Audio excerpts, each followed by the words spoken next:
Robots used to feel like science fiction. Now they're everywhere. Why are they suddenly everywhere? There's about 38 million robots in service right now. The view is this is going to grow tremendously by 2030 onto 2035. So as a developer, we're into that. Architects now are coming to us to understand what it is that they need to know about how to integrate robots. How could robotics change the experience for residents in premium developments? Today they're cleaning bots, tomorrow they'll be cleaning, collecting and security and so on and so forth. But they will make your life just so much easier in a sense and give you much more time to do many other things. You don't need to pay for a staff member. Correct. You don't need to give them health insurance, right? They don't get sick. A lot of people are worried that robots will be taking people's jobs. What's your take on this? Certainly we have to be careful with how it is that we introduce robots to the workforce. We see now on Al Reem Island, Abu Dhabi, autonomous cars. There wasn't a taxi driver for that car. Right. But I think that person will find a job doing something else. If we fast forward 10, 20 years into the future, what do you think will be normal then that we think is extraordinary now?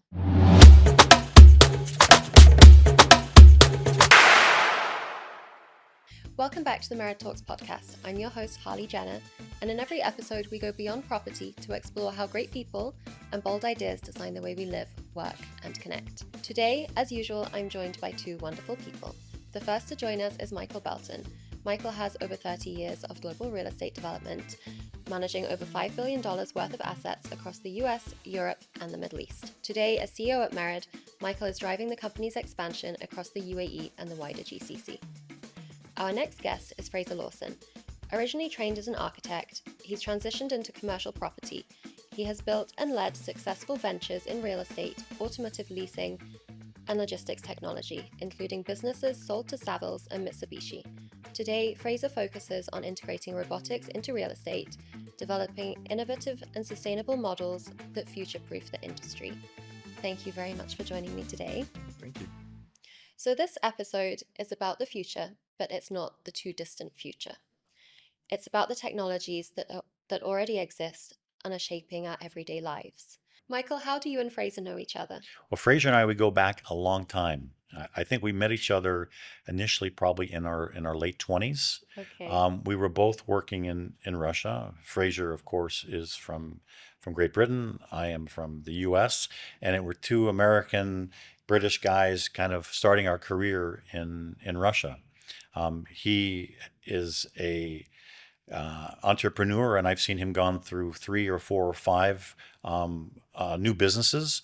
But by heart, he's a salesman. So he worked many years with a company called Intermark, and Intermark was acquired by Savills. They have sold a lot of property for me in the past in Russia. They actually sold me my apartment. They sold me my house in Russia, and then later on sold it for me back. So we go way back, and we just met here in the UAE. I think again now about a year and a half ago. As soon as I came here, we're talking about bringing them in to do some more sales at Iconic, and then at Riviera. Fraser's moved his family to Abu Dhabi, where he lives, and about I guess 4 months ago he was telling me about this new venture in robotics, and I said this is something that we've been thinking about. Very timely to meet. So I'm the one who asked Fraser to come in and say, tell us about really what you guys do, why you think it's important. And he's kind of made me a believer in the last 3 or 4 months. Thank you, Michael. What can I say? I'm extremely grateful for this opportunity. And indeed, Michael has indicated our history. I think what I'm so excited about is the potential with Merid. I mean, fabulous developer. The properties that are being produced here are literally top of the class. And I can see that robotics have a place within an understanding and a place within the future development pipeline. So Fraser, your background is in architecture. How did you get into robotics? Well, really, early days were about designing the exterior of a building, seeing how the built form can shape the environment, obviously, how we can encourage people to go into to live in nice environments. I got very interested in what happens when people move into the buildings. how we can increase the enjoyment of their lifestyle, their living, their enjoyment of the place. And indeed, robots were introduced to me as being part of that developing process. And I've just now taken on the opportunity to start presenting to developers such as Mirror the fact that robots are now much more commonplace than people give credit to, and now that and the opportunity for the development of them. So the business that we're creating, and I'm grateful for this opportunity to explain, is that we basically provide robots on a lease or a sales basis, and such that it is essentially a robot for service. And we seek to expand this with the developers, bringing in, providing an opportunity to introduce the evolving technologies such as the new buildings require. Robots used to feel like science fiction and they were in cartoons. Now they're everywhere. They're in airports, they're delivering room service, they're in logistics hubs. Why are they suddenly everywhere? It's not so much that they're suddenly everywhere, it's the fact that people now are expecting them to be much more commonplace. Okay. Three things have really happened. The cost has been reduced. The capabilities of those robots have been increased. They are much more, they're much more able to do things. And indeed, the culture has now been created such that people are accommodating robots. Okay. And expecting them in the space where they are either living or working. And what do you think the drivers for that were? It goes back 4 or 5 years. Obviously, there were certain events that encouraged robots to take the place of human interaction. Really, we've seen the great explosion in China of robots being deployed into commercial real estate, into residential real estate. Logistics, obviously, is a commonplace. And now that is really accelerating here in the UAE. The interest that we have in robotics is to see how it improves service standards, cost reductions, and just the general lifestyles that people are expecting. Robotics are very much part of that. Okay. And when we say robotics in buildings, what does that look like in the day-to-day? Well, the first one, obviously, that is most commonplace are the cleaning robots. If you consider a sort of scenario where we were speaking earlier, where a robot would be housed in a specific space inside the interior, that robot will be scheduled to come out and clean the space, come out of its designated area to clean the space at a certain time of the day, probably when the last person, if it's an office, goes home, for instance. It will clean for about 6 hours. It will scrub, it will polish, it will make sure that the space is in the best possible condition for when the tenants or the occupiers return in the morning. And so it will go clean, as I say, for 6 hours and then charge for 2, and then the process will repeat. Okay. And Michael, what do you think about how that looks in real estate? Well, Fraser has been someone who's been bringing me along and educating me, and I do find it very, very interesting and stimulating. And when we build a new project, we have to think about not what's here today, but usually it's 3, 4, 5 years down the road. Yes. And just to get a little bit prepared for this podcast, I just went on. I was trying to see how many robots there are right now in the world and what they're doing, and I was surprised. The statistics that I read, that there's about 38 million robots in service right now. Right. A lot of those are the vacuum cleaners or some cleaning facilities, but there's 13 million robots that are either factory grade or they're actually doing a lot more than these tiny other robots. And the view is this is going to grow tremendously by 2030 onto 2035. Yeah. So as a developer, we're into that. Why we're into that is that when we deal in luxury, people want their privacy, they want their space. They don't necessarily want the delivery guy to see them in the hallway, someone they're not expecting. And it can be just like upsetting for a woman to go ahead and see somebody you haven't planned on seeing, right? So we believe that it's just a certain level of comfort that people want. And then as Fraser's saying, as far as cleaning and security, I believe it can help drop down operating costs, which our clients are interested in. Yes. And when you do this at a luxury level, what happens is that technology grows, the costs fall, and then it becomes very, very commonplace. So we're very interested in it. We would like to be one of the new leaders in this. A couple examples are before, if you had an EV charging station for your Tesla or for your other car, it was a novelty, something new. Now it's expected. We believe, and again, thanks to Fraser for bringing me along in this process, it's going to be something that we're going to see more mainstream very quickly. And how does that make designing buildings different? Well, I think you have to have a space for these robots. They need to be able to charge. I think there's, again, just a little bit extra is that in the buildings that we build, they're usually very tall. They have a lot of glass, and we see the guys hanging on these dangerous scaffolding coming Yes. down the building. And I'm always talking about safety for our workers. Now they have drones, right? That are not robots, but soon they'll put a brain on them and they'll be able to go up with a hose and clean the building. So you won't need to have people scaffolding down the building. They're very expensive for these people. They get hurt. So I think that there's going to be a lot of things that are going to evolve, and that's going to make a development new. It's going to make it more safe, and it's just going to make it stand out. Okay. And Fraser, how much space do these robots actually need?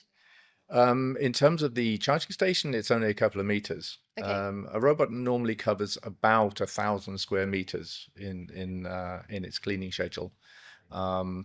That's the cleaning robots. If you're talking to Michael's point about delivery robots, they can communicate with the elevators. They are located primarily in the lobby areas, the reception areas. Okay. They are the ones that will meet and greet the couriers that come from outside, whether that's on a motorbike today or a drone tomorrow. Those need a similar sort of space downstairs to be able to operate. They are connected to the charging stations too. Okay. But there is, no limit to what these things are able to perform, Yeah. and will be spaced accordingly. And how could robotics change the experience for residents in premium developments? Well, we have touched upon this. I mean, they do dramatically affect the cost of the servicing Yeah. of the buildings. At the moment, the cleaning bots, as I say, we estimate it's about 20 to 30% reduction in terms of standard facility maintenance with respect to cleaning. But the bots that we have today, or what the market has today, are really what we call generation 1, version 1. And you have to consider that the robot is going to evolve rapidly. Today they're cleaning bots, tomorrow they'll be cleaning, collecting, next day they'll be cleaning, collecting, and security, and so on and so forth. And voice activation is definitely something that's going to be readily available. Yeah. So consequently, those services that they provide are just limited really to the human dimension, the human planning and programming of the software and the integration with the additional services. Okay. There's a robot that I have used at the Dubai ice skating rink. Oh, yeah? They have it's basically a kiosk inside it, a robot that will make ice cream and coffee. Right. So you go up and you tell it, I would like a cappuccino. It understands that. It tells you how much you have to pay, and you swipe your card, Right. and it goes around. This arm goes, and I don't know if it doesn't push a button. It just communicates with the coffee machine, makes the coffee, and gives it Right. to you. So you Okay. bought that robot once, right? You have to service it probably, I don't know, every couple months to Right. make sure that it's oiled and all that. But you don't need to pay for a staff member. Correct. You don't need to give them health insurance, right? Correct. They don't get sick. Correct. And pretty much that cappuccino is going to taste exactly the same every time you get it. And my daughter loves the ice cream that she got from it. So these are out there. If you just look around, you'll see that these things are really here. Oh, absolutely. I wanted to say something that I heard just yesterday, that people are talking about AI. And AI is called artificial intelligence. And in this group that I was discussing with, someone said we should stop calling it artificial intelligence because it was created by humans, right? Just like these robots are created by humans. We should be calling it assisted intelligence. Right. So these robots that we're creating, they're going to assist us with an ice cream, with a cappuccino, with a gin and tonic, with cleaning, all these things. So I think that they're just really something that will assist us to get things done probably more efficiently, more cheaply, and the standard will be 99% the same every time you do it. That's so true. I mean, we use the expression cobots, whereby the human and the robot are working together. It's not one or the other; it's together. Yeah. And we will increasingly see that. It's something that will be too prevalent in the future. Okay. So do you think this is just a luxury feature, or do you think it will be expected everywhere I think moving forward? the expectation is that it will be broadly dispersed in the market now. Certainly expectations from the Asian market that we see here. Okay. Visitors are they're much more familiar. Certainly in China, Korea, Japan, the robot is very evident in many aspects of residential and commercial life, and then the UAE is no exception. That the expectation by many people will be that we should be having robots, and definitely we're seeing that they're on their way. Yeah. And Michael, do you feel the pressure as a developer to set the standards with robotics? I don't think we see it as pressure. I think we view it as an invitation and a challenge. And Okay. this is one of the elements that we try to bring into our project. We try to be forward thinking. We try to understand our clientele. Again, I talk about, how you could see yourself in an uncomfortable position with someone you don't know. With a robot, I've seen them in hotels, and all the kids run up to them and they want to pet them, right? So it's a very very friendly thing that we want to bring into our buildings. We would like to say that we've cut our operating costs by 20%. Right. We pass that on to our buyers, and as a developer, because we're going to be dropping operating costs, most likely we can hopefully charge more when we sell that unit, Yes. because it's not a one-time trade-off. It happens forever and forever and forever. So no, we see it as a challenge, and we would like to be right there poised for it. I would reiterate that in as much as I see robotics being that extra dimension to the premium real estate market now. Certainly, it gives Mired a differentiation Yes. to some of the other developers here, but also now there is that expectation for that delivery.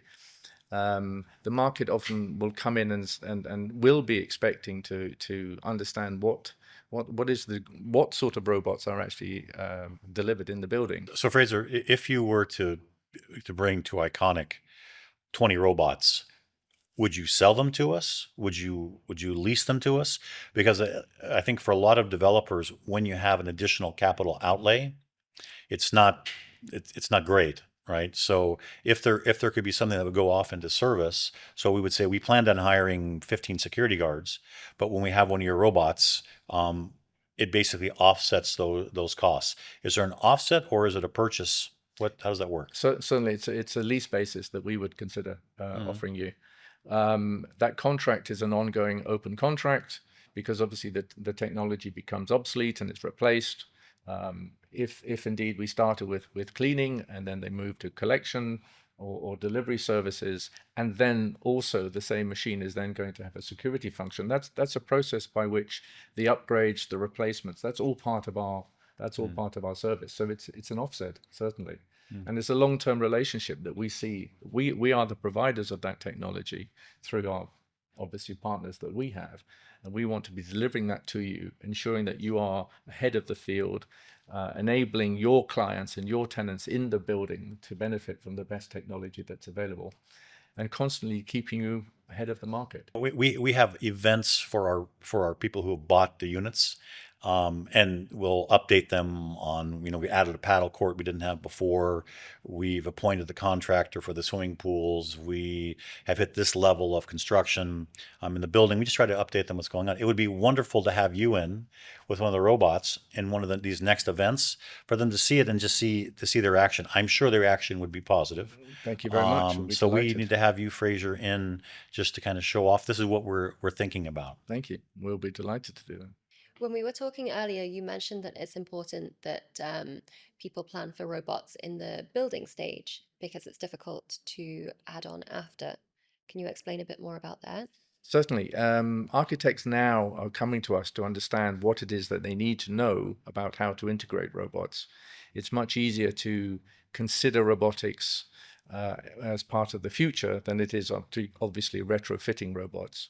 If you're building a building for tomorrow, don't use yesterday's infrastructure. That's really what we say. And consequently, they're asking questions about storage, the space, the charging, the integration with all of the mechanical services, the elevators. And so it's one of it's a process of consultation that we're providing too, that it enables the architect and the developer to understand what the possibilities are. But with the example of the iPhone, every year there's a new model released. Should this be a concern for people looking to buy into robotics, that they purchase something and then in a couple of years they're going to have to buy another one? No, as you would expect with your telephone, it's a good example that you bring up. I mean, there is an upgrade every few months, certainly on the software side of things. We believe the hardware will change, and that is part of our service of bringing when it's a robot by service process that as I've indicated we operate. It's basically the upgrade of that hardware as part of the contract. Okay. So you mentioned about at the coffee shop having a waiter making your cappuccino. A lot of people are worried that that robots will be taking people's jobs. What's your take on this? It's the question that everyone asks, obviously. Certainly, it'll be true to say that certain functions will go, certain jobs will be replaced, but we take a much more positive view on this, and as much as technology in general has created many more positions. You can think of everything from the advent of the cars, from replacing horses and the jobs from telephones and the telecom industry. I mean, within each of these great events, there have been great job creation. And robots are just a part of that technology evolution that I think is going to be extremely beneficial to people. Certainly, we have to be careful with how it is that we introduce robots to the workforce.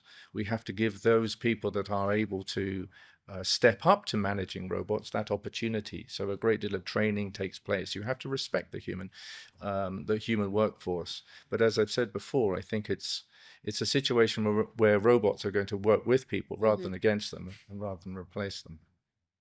Would you say the same? Yeah, I think that technology usually brings in good things and allows people to train up. And I think that in a market like Dubai, it probably won't have that effect. I don't know about the developing, world economies, right? If it's India or Bangladesh or Pakistan or some of the African countries, it could squeeze out some jobs there. But humans are very adaptable people. Indeed. And as we came out of the caves and went into the house and stopped being all farmers, somehow the population has grown tremendously, and people are still working and doing important things. So I think it's it's the horse to the car, right? I mean, Right. we enjoy our cars, and soon we're going to see, like we see now in Al Reem Island, Abu Dhabi, autonomous cars. Right. They actually exist right now, and I've taken one there, and okay, so there wasn't a taxi driver for that car, Right. but I think that person will find a job doing something else. Absolutely. I mean, we see great opportunity for upskilling many people. They become robot operators, and the robots themselves do require a certain amount of maintenance and looking after. And those are certainly functions that we would seek to train people for, and ensure that the smoothness of service that the bots can provide is delivered. Okay.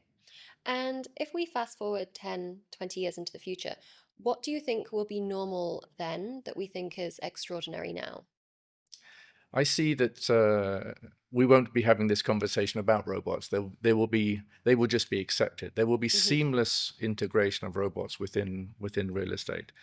The bots will be totally expected to assist either a tenant in an office space or a resident of a building. They will manage many aspects of life, from your health, from your financial services, from your well-being. They will make your life just so much more easier in a sense, and give you much more time to do many other things.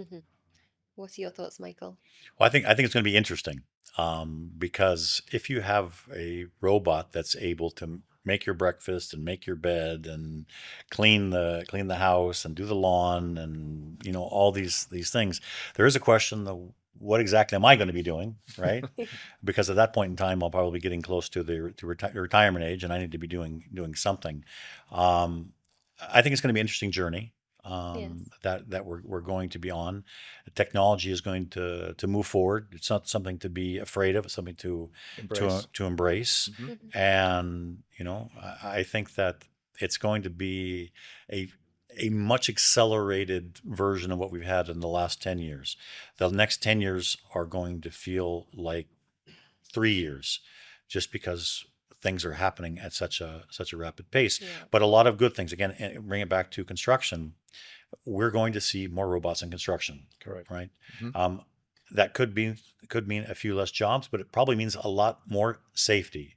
Not just safety for the workers, but that the building will be built defect free. Right, a buyer's going to get an apartment that is 100% according to the beam drawings that have been put into the floor plan. So everything will have, just more perfection in it, Mhm. and it's just going to be interesting along in that ride.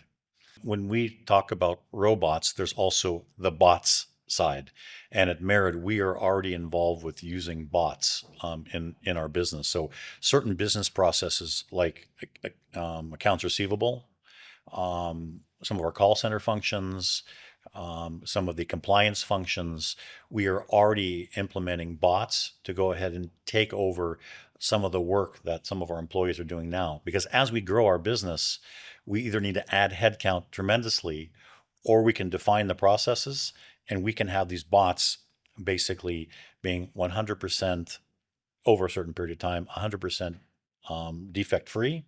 So the accounts are 100% accurate. The bills are going 100% accurate. We're getting flags if someone hasn't paid us. We're also being informed that there could be a problem. So I think just besides the robot side of it, I think the whole technology thing is really coming into play. And the cost of using one of these bots is somewhere between $2,000, maybe $3,000 per month.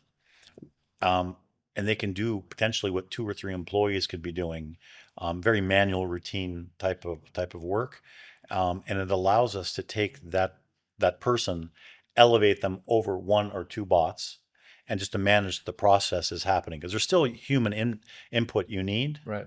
But all this technology is something that we're very into, because one, it drops our costs as a developer. Basically, besides the construction side, 85% of our costs are staffing costs and office costs. Mhm. So if I don't need to employ another 30 people, Mhm. I don't need office space for them. Right.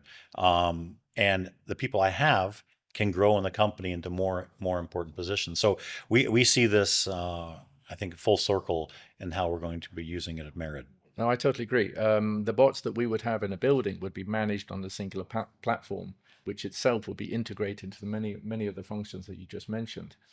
The bots do require a handful of people perhaps to look after them, but they replace, as you rightly say, 2 or 3 of the menial functions that would otherwise require the large number of people that you're referring to. And certainly the bots will also respond to the demands of your customers, your tenants, your occupiers, your residential buyers, and it's really those bots that are going to be what you're providing as a service to your buyers that they're going to benefit from. It's whether this voice activation, whether this interaction with robots, such that they can call the elevator, they can call the cars, they can look after the children, they can walk the dog. I mean, it's much more that they have to be able to offer your clients. And just one more thing I'd like to add in there is that what we're seeing, a lot of our clientele, they're wealthy individuals, and they will also be hiring bots to respond to our bots. So they'll take their purchase and sale agreement, upload it into their computer, and when we send them a bill, their bot will know, is that bill due or not due? Yeah, right. So very soon we're going to have bot to bot communication. Correct. And so it's just it's one of these things that it's not just from the developer side, it's going to be from the client side. And then everybody can just kind of focus on what they want to focus on, Right. not getting an invoice out and paid because they didn't need to. Right. It's due, the bot approved it, boom, it went out. At the end Right. of the month, they get a statement of account. They saw they paid for rent, they paid for their DWA, they paid for whatever they needed to, and they had more time to enjoy their family Absolutely. and their lifestyle. Absolutely. And that becomes part of this accountability, as I say. I mean, that data processing, it's black and white. It's very evident in front of you. That is a transparent advantage that I think the robots are able to provide you. Of course, we should add one of the things that the robots are able to gather is data, and we're going to see a great deal more about understanding how a building functions. There'll be a great deal of more accountability in the building. So I go back to the point of cleaning. It's not so much trust and inspect. It's more there will be graphic information as to what has been cleaned. Exactly, the data will explain to you how something has been performed. And I think this is going to be a very strong improvement in terms of understanding how the air conditioning is working, the HVAC, that integration, the predictability. And of course, we haven't even touched on the subjects of sustainability, because all of that will be brought into play. How much water is being used, how much electricity is being used. That's all going to be commonplace and part of adopting robots within the space. And on that note, do the robots use a lot of electricity with charging? No, just standard stuff, Okay. standard charging. So there's nothing exceptional on that. We're seeking if we can start to adopt mobile batteries such that we use solar energy. Okay. In the future, the robot will take itself out onto the balcony. It will charge itself. I mean, it's all part of that evolution process. I mean, it's all planned. And I think you'll find that, as I say, the sustainable nature of robots will be something that will be the most sort of impressive improvements on this. Yeah. With this industry. Well, thank you for bringing your robot with you today. Thank you. Currently in the show flat, so we can go and have a look. Hopefully the show flat is spotlessly clean. It should be now. I'm very grateful for this. Thank you. Thank you. And today, what feels futuristic will be normal in a few years. And the developers who understand that early won't just be building smarter buildings, they'll be building and shaping how the future is tomorrow. So I'd like to end this podcast with a few questions that I ask all of our guests. What does luxury mean to you? Luxury means to me having more time. Okay. A stressless existence, but having more time. That's probably the greatest commodity that I would be grateful for. That is luxurious to me. That would be a luxurious lifestyle. And I say if robots can give me that time, carrying out mundane tasks, doing a lot of the services that I do myself now, that to me is my definition of luxury. And what matters most to you when choosing a property? Apart from location and all of the classic sort of matters of property selection, to me would be about how advanced technologically the building is, how far advanced it is prepared for the future, how much consideration has gone into understanding that obviously a building will exist for many years. It's a capital investment, what the market is going to be doing, and understanding if the developers thought about the future in the way that I believe that they should be. Whether there's a spot for your robot there as well. Absolutely, of course. We would be expecting that. Well, great. Thank you so much for joining us today. Thank you. And I hope to have you on the podcast again soon. Very kind. Thank you, Fraser, for coming. Thank you very much, Michael.